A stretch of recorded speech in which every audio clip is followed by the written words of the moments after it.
Hey everyone, this is Jenny Holtzman, and I did the voice for Peppermint Patty in the 80s for the Peanuts. And you're listening to Tommy Throwback Kovac on Splat from the Past. Tommy will keep you on your toes. Hey dudes, welcome to Splat from the Past, the only 80s themed horror and sci-fi show where things can get totally radical. Now today, I will be welcoming Renae Jacobs. Renae is the voiceover artist who did the voice of April O'Neill in the late 80s, early 90s cartoon version of the Teenage Mutant Ninja Turtles. She also did voiceover work for the Punky Brewster cartoon, this one called Rose Petal Place, which was a short, and then it became a TV special, and I think it's in some kind of legal limbo or something like that. And she also did The Adventures of Don Coyote and Sancho Panda. And I'm having her on the show today to talk about all that stuff and find out why she got out of doing cartoons. But now she's back, and she does the Comic-Cons whenever quarantine's not happening. And she's doing a COVID cause, which I donated for, and I encourage all of you to donate as well. So, here is my interview with Renae Jacobs. Hello. Hey, Renae. Welcome to the show. Welcome to the show. How are you today? I'm good. How are you doing? Doing pretty good. Pretty good. We got a very strong gust of wind outside today. Wow. It's weird weather. It's very overcast and kind of cold in LA. And I see some wind kicking up a bit. Yeah. Yeah, over here in Redding, it's freaking out my cat, I'll tell you that. Aww. Yeah, she's still a baby. But this is such a great honor. Thank you for taking the time today. Oh, you're really welcome. Thanks for being interested. Absolutely. So, going back in time, did you watch cartoons growing up? Absolutely, I watched cartoons. Loved them. Fractured Fairy Tales and the Hanna-Barbera, the Disney. Loved them. Absolutely. Big fan of Mel Blanc, all the Bugs Bunny and all those great, wonderful characters that he did.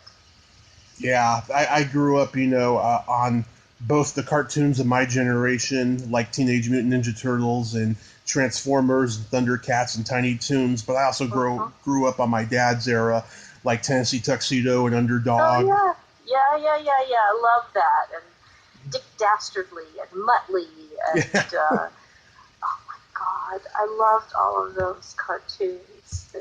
I still do, we still do impressions of Muttley. And yeah.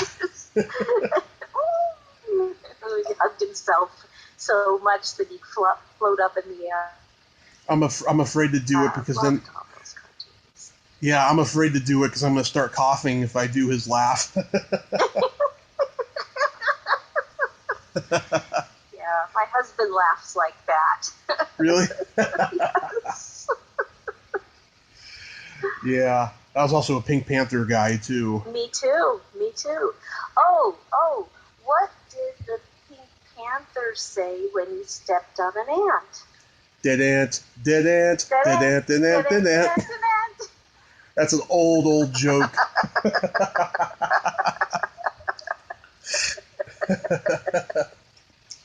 Yeah, I had a very eclectic taste in cartoons growing up. I love it. So did you say to yourself, like, I want to do voices for cartoons? Oh, that's my alarm. That was my alarm that you were going to call. I didn't hear it. I didn't hear it. Good. I actually, my first dreams were actually to be on Broadway and do musicals. But I really started doing voiceover when I was 6 years old. I started memorizing and mimicking all the voices from all the Disney movies. There were Disney would put out an LP, an album, and it would come in an album cover that you could open up, and there were pages that had the stories, so you could follow along. And after many hours of being in my basement and listening to those recordings, I set up my stuffed animals as if they were in the theater, turned off the records, and would do the entire shows from these stuffed animal audiences and all the voices. So my mother one day came down into the basement. I lived in Michigan. We had a full basement. Thought there were people down in the basement with me, but it was me. So there was a woman who had a television show. It was kind of the precursor to Romper Room. Yeah.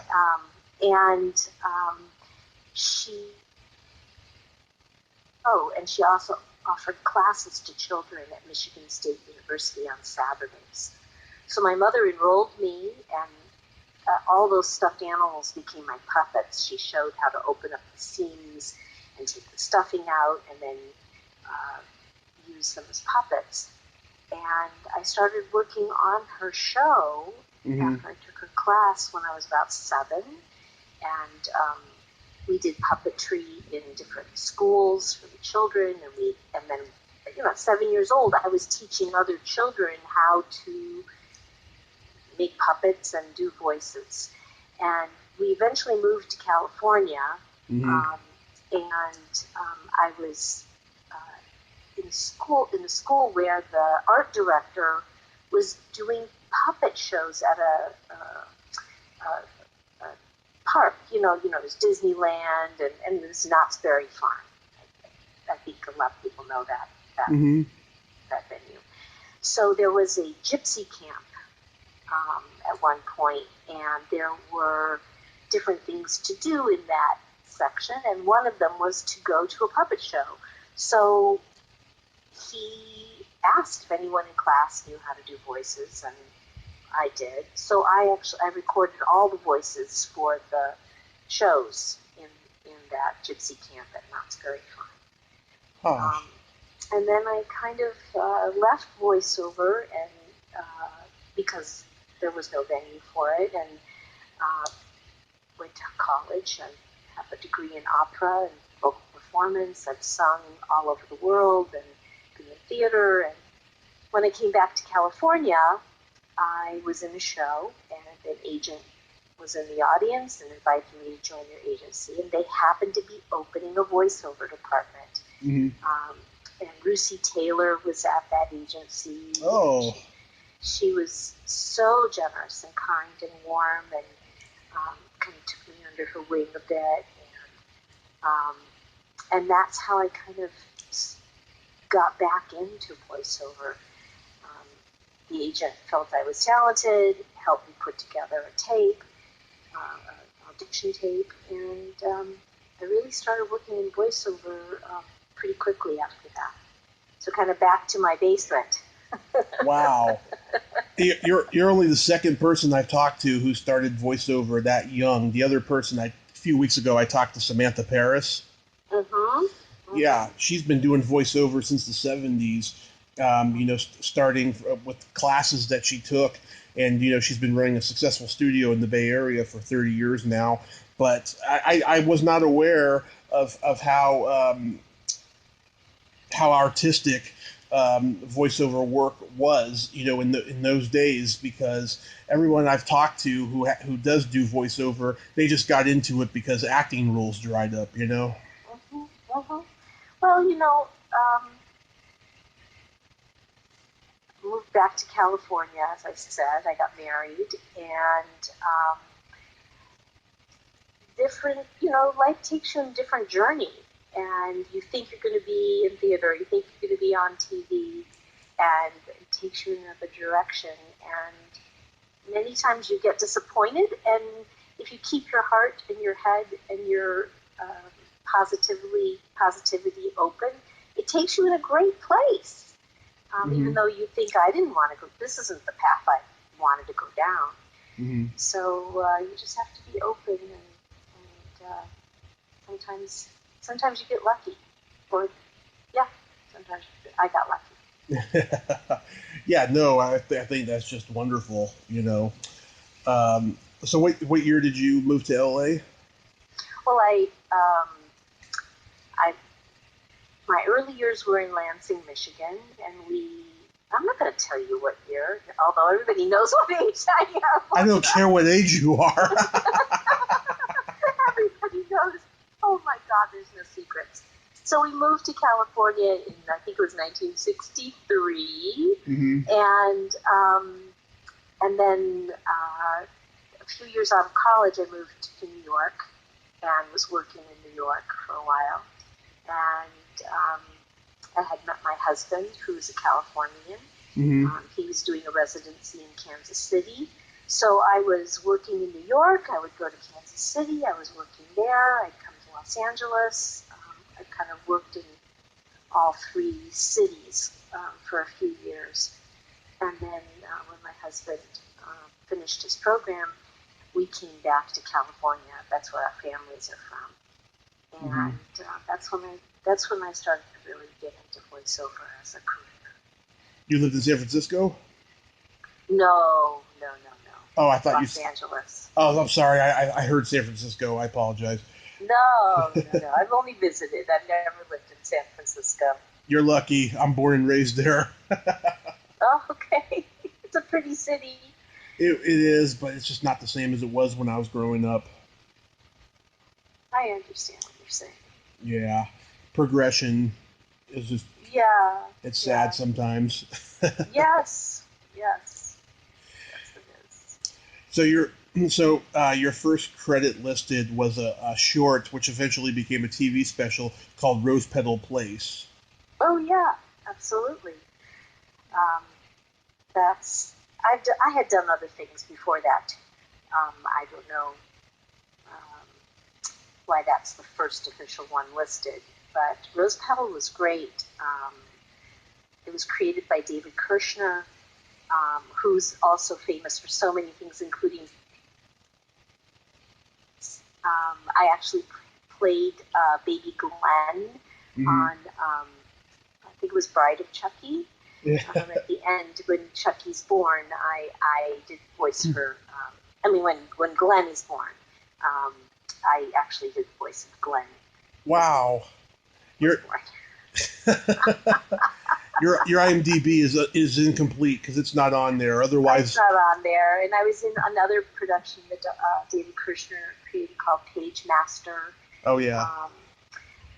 So yeah, Rose Petal was great. Marie Osmond had the lead in that. Mm-hmm. So sweet, so kind. It was her first voiceover experience, and just generous and kind and sweet. And I worked with Sue Blue was on that. Yes. And Frank Welker, he played Petey Centipede. Mm-hmm. It was an amazing, fun experience. And the production was beautiful. The characters were beautiful. I played Orchid on that, and played Orchid, and I played. She would always say, "There's a thing for every place, and a place for everything." She liked shop, which was very near and dear to my heart. Yeah. I watched it on YouTube the other day. I thought it was really. I thought it was cute. Yeah, I can't believe I'd never seen it. Did it get into some kind of legal limbo or something? I'm not sure. We did two specials. It didn't go into series. Mm-hmm. I don't know why it didn't go into series. I think it would have been really wonderful. I know there was a float in the Macy's Day Thanksgiving Parade. That happened. So I'm sure that they were thinking it should go. That a lot of times that's like Turtles started out that way. Yeah. With 5 episodes, and it was just to launch a toy. And the rest is history.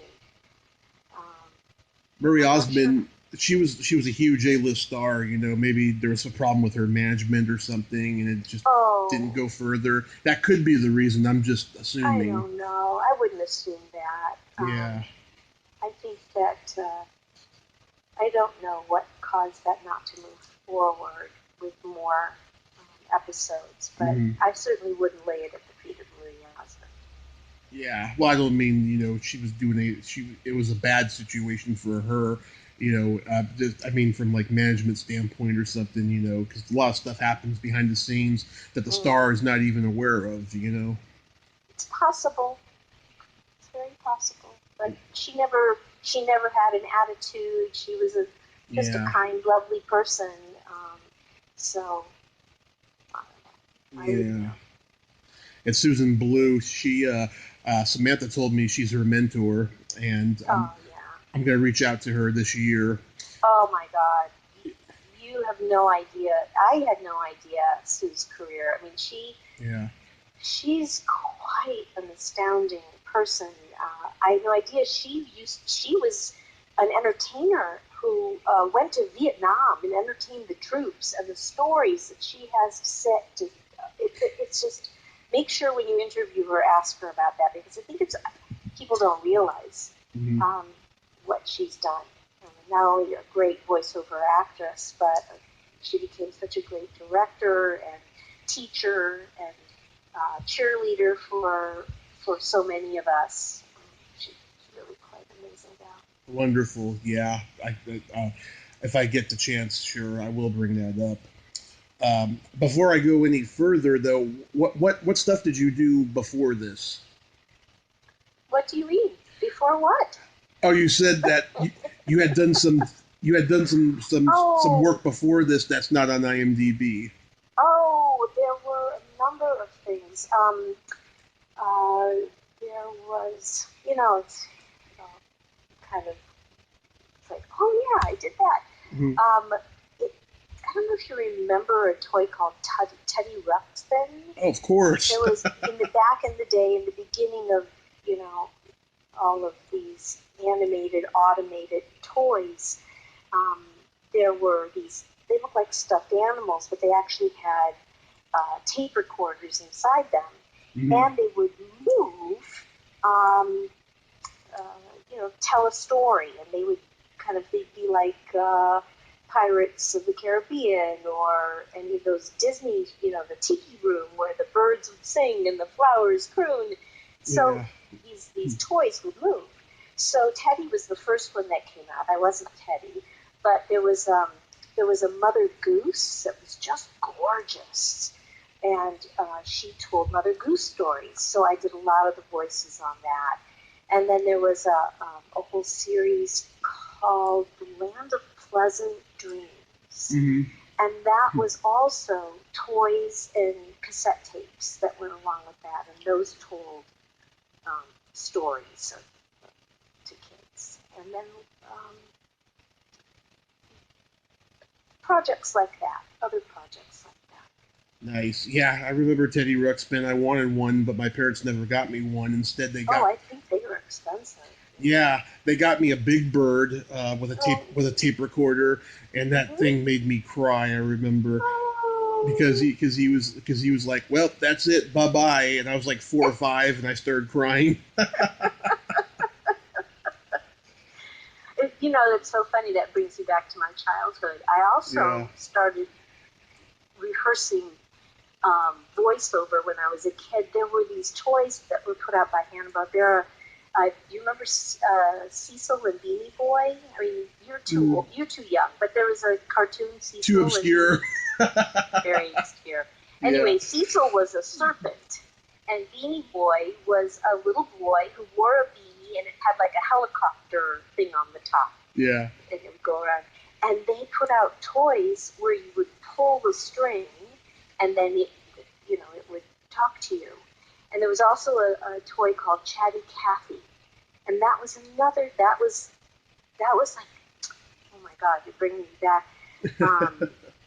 that was a doll that my grandfather got for me, and there was this little knob on the doll's chest, and you would turn the knob and you could record something, and then you'd turn the knob the other way and it would repeat it. And that, I mean, we're just realizing that that's probably the first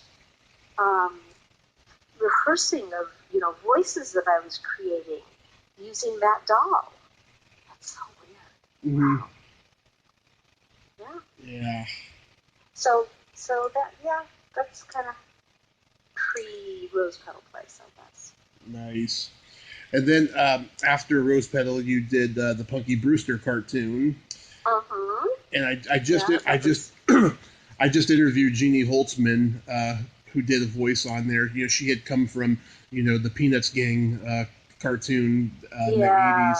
She said that cartoon was like a family, whereas this cartoon was a little bit more show busy, she felt. You talking about Punky Brewster? Yeah, like that's interesting.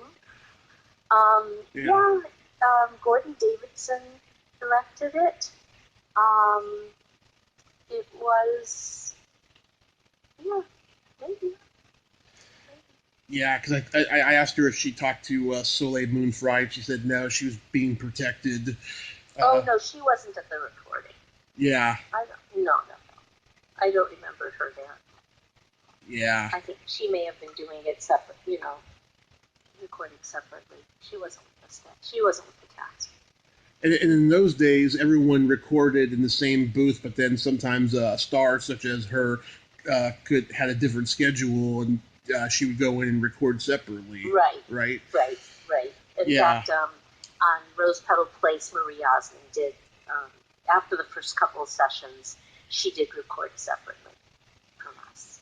And now, and nowadays, you could be on a jet to Paris and record your voice for a cartoon. Well, that would be a lot of ambient noise, but definitely. And I think that the business has suffered for that technology. I was interviewed the other day, and hold on a minute. Sorry. I was interviewed the other day, and saying that the real success of Ninja Turtles had to do with us being in the booth together. The camaraderie, the ad-libs, the friendships that were formed, the being able to play off one another, and really set the tone. I wonder if Turtles would have had the longevity had we been recording separately. Mm-hmm. So many of the lines were ad-libbed by Rob Paulson, Cam Clark, Townsend Coleman, and Barry Gordon, and coming up with ideas for each other. Okay, you do this, you try it this way, or just I always described, be like your parents would drop you off at the playground and they'd say, okay, so see that? That's the sandbox. Now, you go in the sand and you can make things, but don't throw any sand. Right. And then the parents would drive off, and of course, what are you going to do? You're going to throw the sand. So it's that creativity that really brought those characters off the two-dimensional page, and not having the ability to play off each other, I think hurts the process. I just do. Yeah, chemistry is everything, It adds a level of dimension that I think can be lost. Mm-hmm. So I know you get asked this a lot, but how did you get to be April O'Neil? Well, I didn't know anything about the Ninja Turtles. Mm-hmm. It was a comic book that was rather dark, and certainly not anything I would have picked up to read at the time. Mm-hmm. My agent called me and said, hey, there's a show that's casting Teenage Mutant Ninja Turtles. Go to this studio at this time. So I showed up, and the director was Stu Rosen, who was a good personal friend, but a very difficult person to work with. He could be very critical and intimidating. You know, years go down the line and you go, you know, he was probably intimidated and feeling a little insecure himself. You know, we all think that we're the only ones that are insecure and don't know what the hell we're doing, and everybody else around us is feeling the same way. Yeah. So, you know, I want to give him, you know, some credit or some empathy, but he could be very difficult. So anyway, I went into the studio. I saw a line drawing of what April might look like. She had a camcorder and we didn't know it was a turtle com, but something in her hand she was talking to. And he, you know, he said she's a reporter. She's this many years old. She hangs out with these mutant turtles. Yeah. And so I took from my experience listening to female reporters that were, you know, news reporters on television, and kind of gave it my all. Until Turtles, I'd always done creatures and characters, and, you know, fairies and glow friends, and April was the first human that I portrayed. So, you know, I really felt, well, she should come from me. I'm an actor, you know, she should be me. And so I gave him a few reads. He said, oh, she should, you know, pitch her a little lower, pick up the pace, what, you know, whatever. And then I got a call that I had gotten the job. During the first recording session, you always rehearsed and then took a break and then you recorded. So, and of course, you're feeling insecure. You don't, some of the people you knew, some of the people you didn't know, people were in the booth. There's a whole bunch of people in the booth. You can't hear what they're saying. You have no idea what they're saying. So there's always a bit of insecurity. And so in between the rehearsal and the recording, Stu took me aside and he said, you know, I didn't always smoke, taking a long puff on his cigarette, I didn't think you were the right person for April O'Neill. In fact, I didn't even play your audition. But after I played them 100 people, and they said, no, I said, well, I have this last one, but I don't think she's April. And I played the recording, and they said, that's April, and that's how you got the job. Okay. So you never know what goes on behind the scenes and how you got it. You know, for every job that I got, I probably auditioned for, you know, hundreds. Oh, yeah. And I got lucky. And, you know, I always say luck is preparation meeting opportunity. I had the opportunity, I was prepared, and I got lucky. I got lucky, too, when I discovered this cartoon. The first week that I was in first grade, I came home from school, and this was on 3:30 in the afternoon on our local UHF station in San Mateo, California. And I fell in love with it. I think it had been on CBS Saturday mornings already, but I stopped watching CBS cartoons because NBC and ABC, I thought, had better ones after they canceled Galaxy High and Teen Wolf. So I fell in love with it right away. Next thing you know, I'm obsessed with it, and every kid at my school was obsessed with it. Next thing you know, I got a Ninja Turtles lunchbox. I got T-shirts. I got the fruit snacks. I got the pies when they came out. They were gross, those pies. And my 7th birthday party was Ninja Turtles themed at a bowling alley. Yeah. Oh, yeah. We had a Ninja Turtle themed party for my daughter. Yeah. It was so funny. So I think she was about 6. And she shared it with her best friend who was a boy, and he wanted Ninja Turtles. Okay, Ninja Turtles. So we hired a Mikey to come. Yeah. So Mikey comes, you know, and he's all dressed up, and the kids are excited. And somehow he finds out that I'm April O'Neill on the Ninja Turtles, and he absolutely freaks out. He's like stops in the middle of the party, and he can't even speak. And he goes, okay, everybody sit down in a circle until I can think of something to do.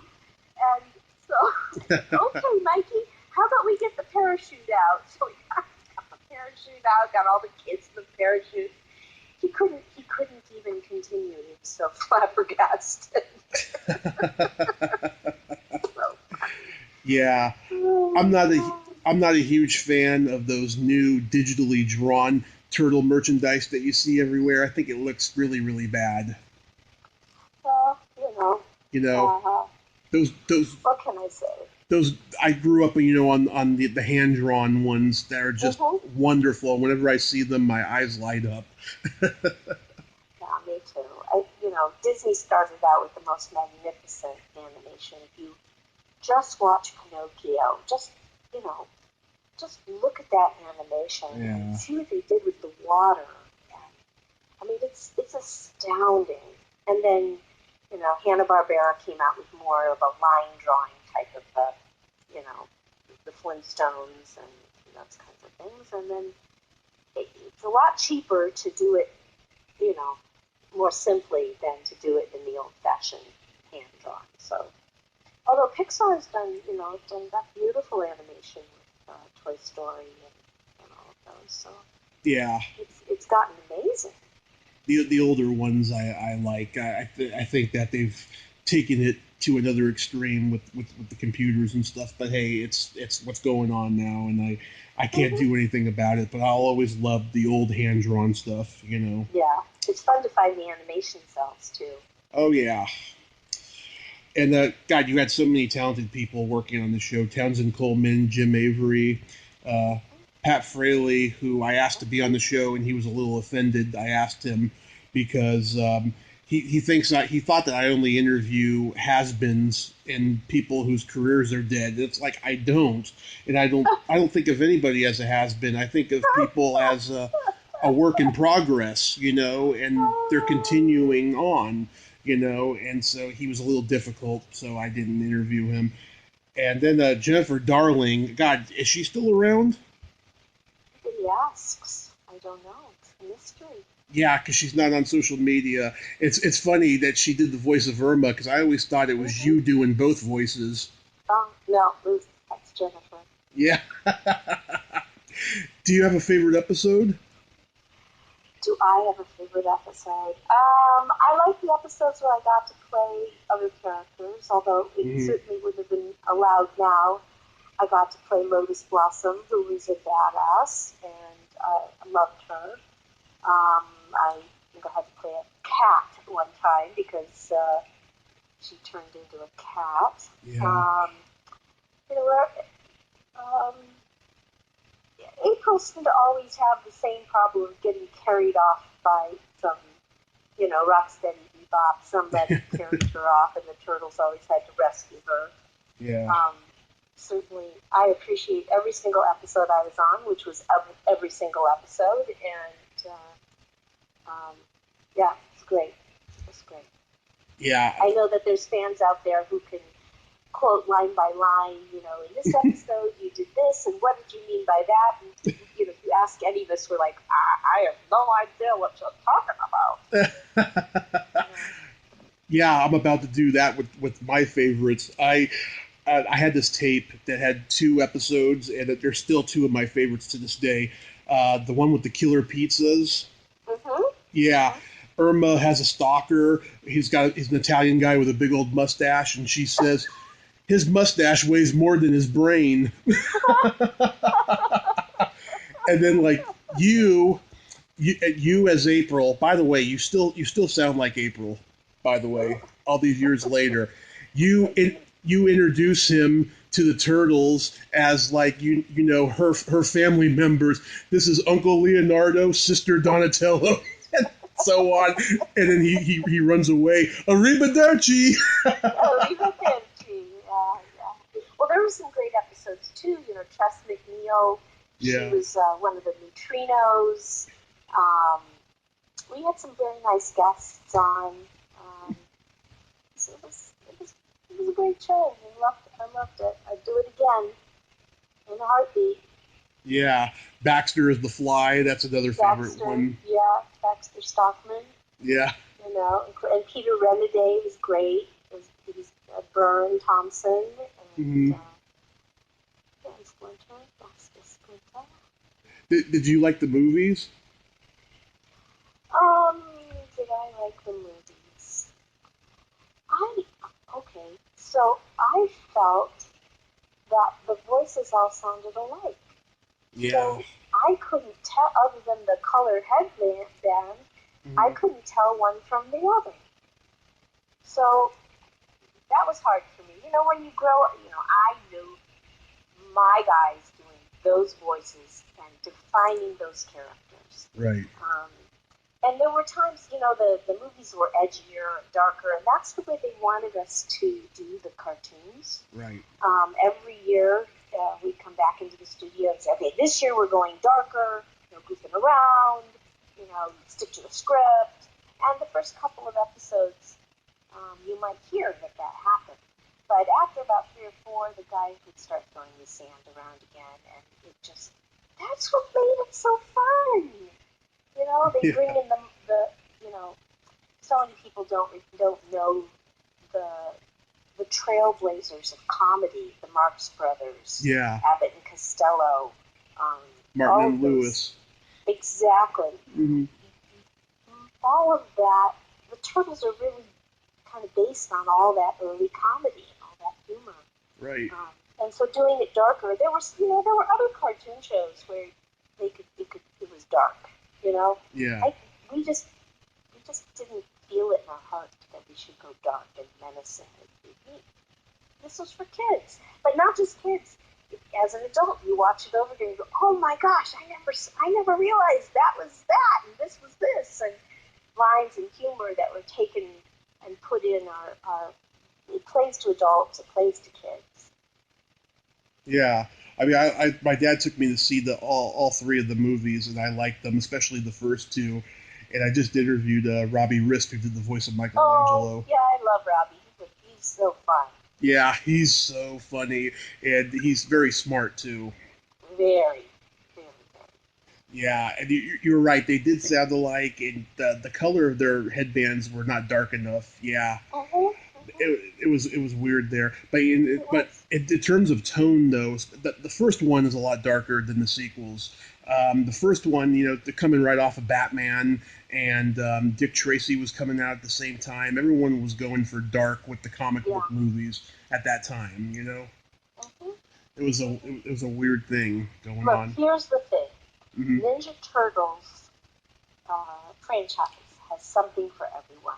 Mm-hmm. So there are those that absolutely love my shows. There are people who don't even know that our shows exist. They're only familiar with, the different iterations. There was a non-union iteration that happened after us. Mm-hmm. And then, there's the Nickelodeon, and now there's another one. And in between the movies, and the video games, and the pinball games, and there's something for everyone. So if you don't get or like what we did, you might like the movies might be there for you. It doesn't matter. The most important thing is that you just keep going, because really, people ask us, why is Ninja Turtles such a why does it mean so much to everybody? And it really does. I have fans come up that are crying when they meet me, crying. People who are shaking. They can't talk. They have to come back in line 2 or 3 times before they get up the courage to come and speak to me, because it had such a profound effect on their lives. And when I do get a chance, they do get brave enough to come up and talk with us. We hear stories. If not for the Ninja Turtles, I wouldn't be alive today. If not, you have no idea what this show did to get me through my life. My father was abusive. My mother was sick. My brothers, beat on me. I was teased terribly in school. All of us have something, a learning disability of some kind. Nobody's perfect. Same here. Even geniuses can be socially idiots. It doesn't sound nice, but we all have our insecurities, and the Ninja Turtles helped people through that, and they gave inspiration. I have women come up to me now and tell me, if not for April O'Neill, I would have never had the confidence to go into the military. I would have never had the confidence to be a peace officer. I would have never had the confidence to think I could be anything but you know, what was expected of me, and I had bigger dreams. And that's what this show did. I don't know any other cartoon show that did that. Mm-hmm. Sweet. Yeah. I was looking for a good picture of April to put on the video thumbnail. I found this one. I'm not going to use it. I found one of the two of you. But this one I found, this fan, he drew this beautiful picture of April in a bikini. Yeah, well, I don't want to go there. Yeah. You know, April O'Neil was some kid boy's first crush. Yeah. And whatever that meant, it was pretty powerful. And sometimes I do get people coming up to me and, you know, saying some strange things. Mm-hmm. You know, I am not April. I did the voice, and whatever fantasies people have about April, I'm very happy for them to keep them to themselves. Just for the record, I'd never had one, so don't worry. I didn't expect that of you. At the same time, though, you were doing this, you also did the Adventures of Don Quixote and Sancho Panda. Panda. Well, it's Sancho Panza. Sancho Panda? Sancho Panda. Yeah, that was a long time ago.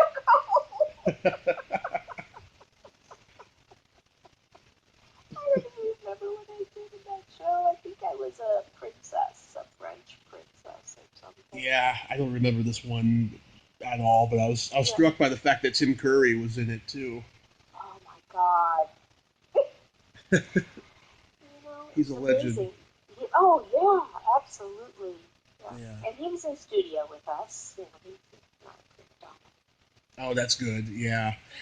I heard he's been doing conventions lately, even though he had a really bad stroke. He's out there still doing them. Oh, that's so great. Nobody's doing them right now. Well, I don't mean now. The whole convention scene has been canceled. Yes, just this last week, I just found out we were all going to be in Orlando for Fanboy. Yeah. It was supposed to be in August, and then it got postponed until October, and now it's done. So we're all going to be there a year from August. Mm-hmm. Yeah, I'm so scared about the future of conventions because I love them so much. I'm a late bloomer. I've been going for about 4 years now, and I just love them, you know. Yeah, well, we love it too. We love meeting our fans and having the opportunity to talk to people and share the love. And, you know, it gives us a lot of joy too. Mm-hmm. It really means a lot. So you mentioned before about the Page Master and Bride of Chucky. Is there anything else that IMDb didn't list? I don't even look at my IMDb, so I don't know what they haven't listed. I was April O'Neil's mom. I think it's on there in the Nickelodeon series. Turned out she wasn't really her mother, but yeah, and then. I do other things too. I really recently had the opportunity to do a really beautiful piece called "Who Will Write Our History." It is a documentary or docudrama, and it takes place during the Holocaust in the Warsaw Ghetto, where people realize that they probably won't be surviving. And a group of people went out into the ghetto and interviewed people who were being brought from all over Europe and writing down their stories. And they hid these stories in aluminum milk cartons, these big jugs, and buried them under a house. Because they just didn't feel that the Nazis were putting out propaganda about Jews and what Jews were like, and they wanted to make sure people knew the truth. So there were only a few people. There was only one man who knew where they were buried, and he survived, and he came back, and the whole ghetto had been leveled. But because there was a tower of a church still standing, they were able to locate the house and dig out these documents. And then for many years they were kind of put away in a box in a museum, and fairly recently kind of came to light again. And it's magnificent. And I play a mother of a daughter who it's pretty horrific what happens. And the letter, I'm reading the letter. I'm reading what the mother was told. Mm-hmm. And my father was a Holocaust survivor, and it was really important to me to do that. I was very fortunate to do that. And I think it's probably available on Netflix or something out there. It won a whole bunch of awards. So it was really quite a joy to be able to do that. And it was really interesting. I was asked if I would audition for it, and it happened to be one of the Jewish high holidays called Yom Kippur. I thought, well, this is very apropos, really. Mm-hmm. And then I didn't have a studio in the house, so Townsend Coleman helped me do the audition using my phone, and then he took it and cleaned it up and made sure there wasn't any outside noises, and then sent that audition in and got that part. So that was pretty cool. Mm-hmm. Did you have any projects that got shelved when quarantine started? Just a lot of Comic-Cons. You know, I was supposed to do ConnectCon, and there's a Retro Toy Con. There were a lot, probably 6 different conventions I was supposed to do this year, and they all got canceled. So hopefully next year they'll get rebooked again. You know, it's a business. I hope everybody survives, and I hope the fans will be brave enough to come. And who knows what it's going to look like? You know, the fans come and we take pictures with everybody. People want hugs. You know, what's life going to be like? We'll have to see. You know, am I going to be behind plexiglass? I mean, that's going to be like being a fish in a fishbowl. I don't know. I don't know what it's going to be. So we'll see. Mm-hmm. We'll see. The big thing I'm doing now, which I'm really excited about, is I'm helping raise money for a major university in Jerusalem called the Hebrew University. Yes. It is it's a Renaissance university. It was founded before the state was created. Einstein was one of its founders, and there's about 25,000 students, and people come from all over the world to study there. They developed drip irrigation and the cherry tomato, and you know the cameras on the cars, so that it's like the Tesla, like the self-driving car. That's created by a company called Mobileye, and that was developed at Hebrew University as well. Mm-hmm.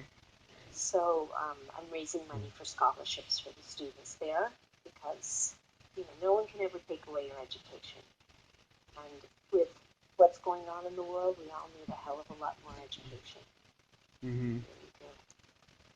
Yeah. And they're working on COVID. They're one of the research universities that's working on trying to develop solutions to COVID and future vaccines or future viruses that may come our way.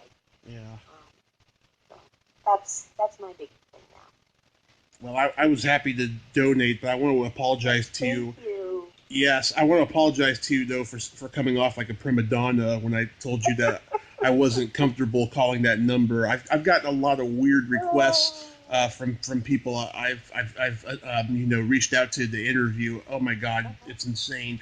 And so I was just hoping it wasn't one of those type of things. Oh no, it's the American Friends of the Hebrew University. Mm-hmm. It's a national organization. The main office is in New York, but then they have different local offices. We have one in Los Angeles. And my particular chapter raises usually $1 million a year for scholarships. Unfortunately, this year we can't have our big event. So this year we're asking for people to, help support. And so that's why I told you to call their office, because it goes specifically for my event. Mm-hmm. But it's a national organization. Okay. So thank you for trusting me. Absolutely. Yeah, I've reached out to people and they said, "Oh, I'll talk to you if you buy my book and do research that No, way." no, no, no, no, no.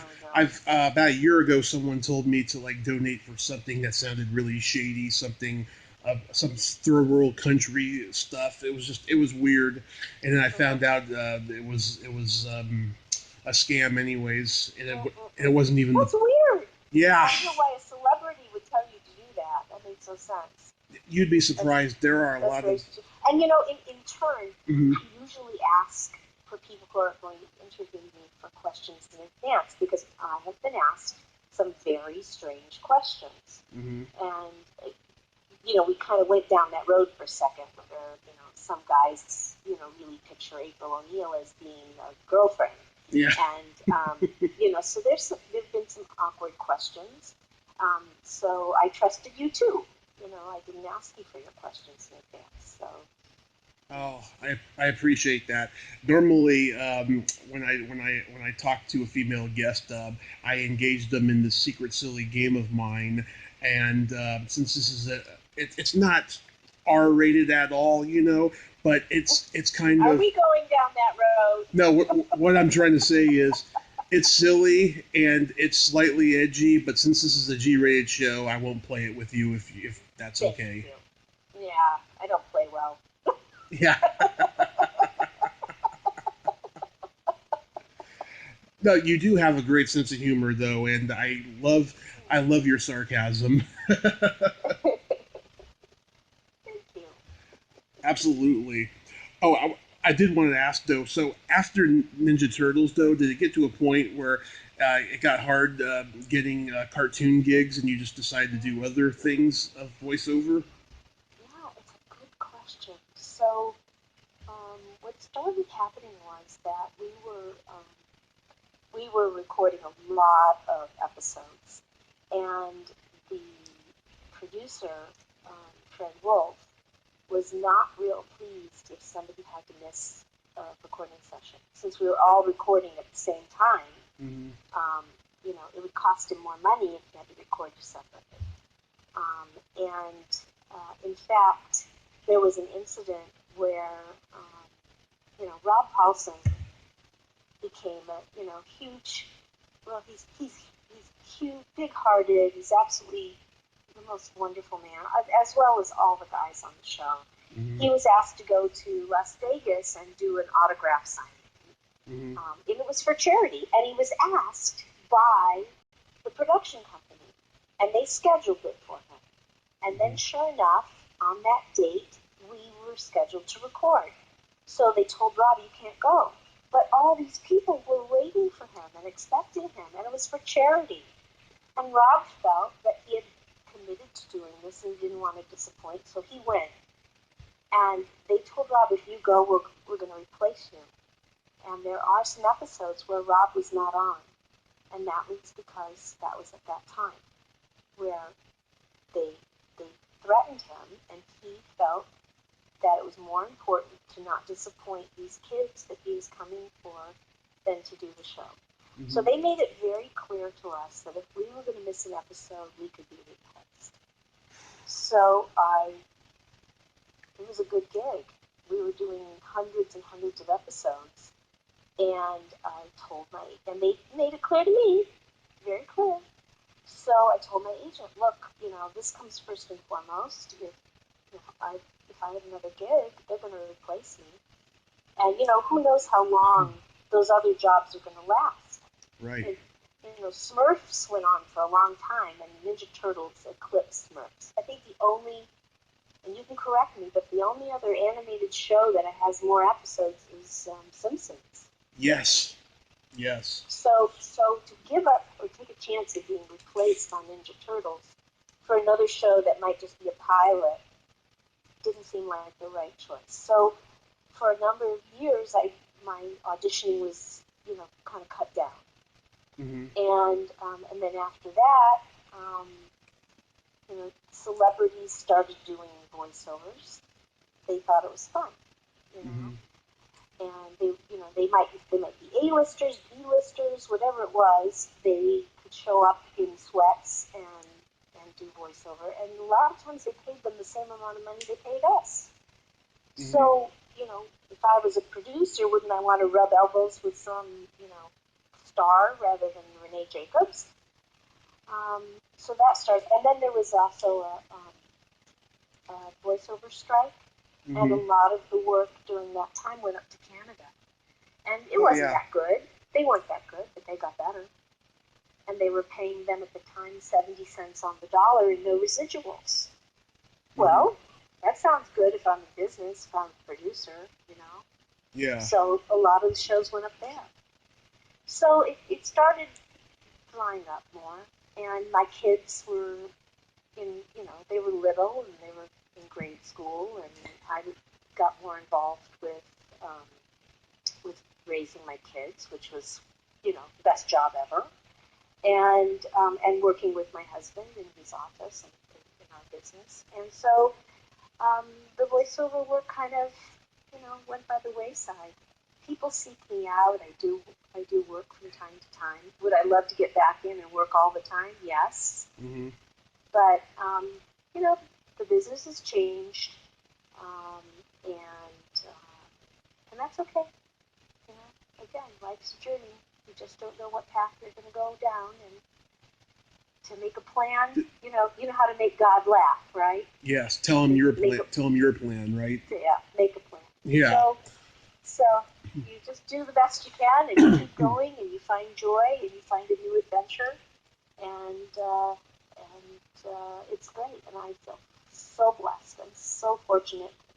I got to play April O'Neill, and that I'm still able to talk with people and reminisce with people about the show and laugh about it and learn from them of how we help them get through some tough times. Yes, it's extraordinary. But that's good though. Got some closure there and stuff. I didn't, because I've interviewed so many people. I'm going to be like 1,000 interviews by the end of the year, and wow. I've heard various stories about people getting blacklisted, people getting sick, or drug alcohol use, or somebody in their family got sick and had to take care of them, or they just couldn't get arrested anymore in Hollywood. And I love hearing these stories because I love the perseverance that they have in the present. Mm-hmm. It's life is life, and you have to you're responsible for your happiness, nobody else. Yes. If you're in a bad situation, you get out of it. However you can, you get out. Or you hit a wall, you get around it, you dig under it, you go over it, you blow it up, whatever it is, you keep moving. And then when you look back in the rearview mirror, you go, wow, that's pretty cool that happened that I didn't see. Mm-hmm. Wow. I'm so glad that I talked to you today, Renae. Thank you so much. You're so welcome. I appreciate you, and thank you for helping me with my charity for scholarships. If anybody's interested, it's the American Friends of the Hebrew University, and helping people of all religions get educated and make the world a better place. Yes, and I hope I get to meet you at a con next year. Me too. It was lovely talking with you. Yeah, stay in touch, and I'll let you know if that opportunity comes about. Sounds great. So how about, before we leave, on the count of 3, you yell with me, Turtle Power. Okay. What do you think? Okay, you ready? Yes. 1, 2, 3. Turtle Power! That's awesome. All right. Cowabunga, dude. Cowabunga. Bye, Renae. Have a great day. Bye. You too. Bye. Bye-bye. Well, there you have it.